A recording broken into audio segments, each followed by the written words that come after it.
After my divorce, I was at an all-time low in my life. I was a mess. I felt rejected and unlovable, and I was entirely out of my mind with crazy.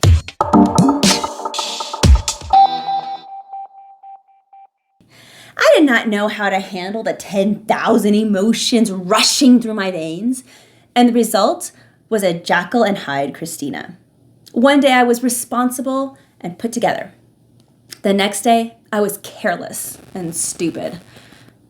And then I met this woman at a meetup. At the time, I was desperate for friends. When you go through a divorce, people feel the need to pick sides, and I was losing relationships that I had had for years with each passing day. Now, losing those friendships did not bother me, but I did feel like I needed new friends to take their place. And let's just say that making friends as an adult is difficult. That is why I was there at that meetup. I was looking for friends. Now, this woman and I, we made a connection immediately. She had recently divorced also. Her ex-husband seemed to be a lot like my ex-husband, and we bonded over a familiar pain in our hearts. That saying that misery likes company, yeah, it's correct. No one wants to go through pain alone. It feels good to know that someone understands you and can relate. By human nature, we naturally gravitate to people who we perceive are like us. People with similar interests and similar experiences and similar points of view. One of humanity's primary needs is to feel accepted, and people who are like us are quick to welcome us. But there was a problem. With time, my relationship with this friend turned toxic. We became our own pity party. We fueled each other's negative behaviors and thoughts. If I was down in the dumps and I started a rant session, my friend was quick to say, "Yeah, that's right. You didn't deserve that happening to you. You have the right to be mad." Or if I partaked in a careless behavior, my friend was quick to justify my actions and tell me that it was okay. Now, friends that support you are great, but there comes the point when we need the people we surround ourselves with to lift us up and help us achieve more.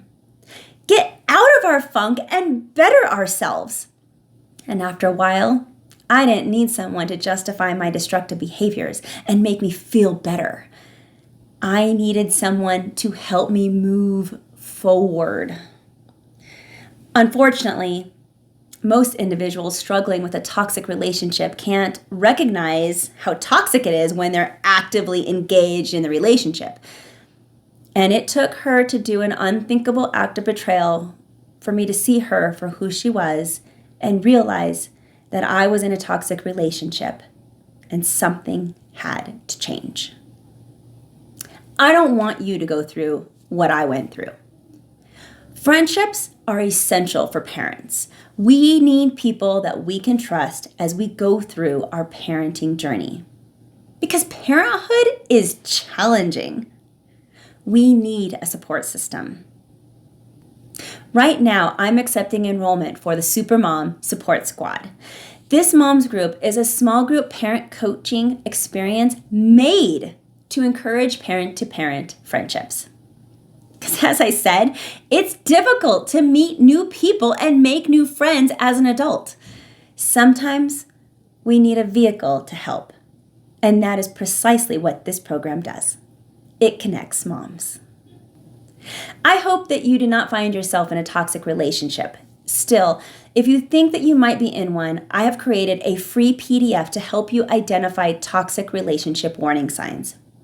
This free PDF can be found at theimpactfulparent.com/toxic. You will find 21 different warning signs that you might be in a toxic relationship on this free PDF. And your child needs this guidance too. Knowing what good relationships look like is not intuitive. Kids learn about healthy relationships in 3 ways. The first one is you. Your child watches you and your relationships. And this is why you must analyze your own friendships and love interests and make good choices. Your child is learning from you. And more often than not, children will grow to model the relationships that they see in their home. The second way that children learn is through their own trial and error of life experiences. This is also where the free PDF I'm giving you today can come in handy. Teach your child the 21 warning signs of a toxic relationship.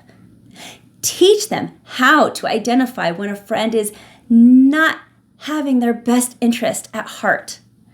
These lessons can be done early, and I even suggest starting this conversation when they enter school.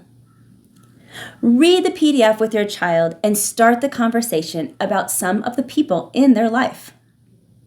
By teaching your child about healthy relationships early on in their life, you can be preventing them from heartache in their future. And the third way that children learn about relationships is through media. Media influences the young mind, and there is no doubt about it. Everything from Disney princesses to YouTube videos and all the media in between influences your child.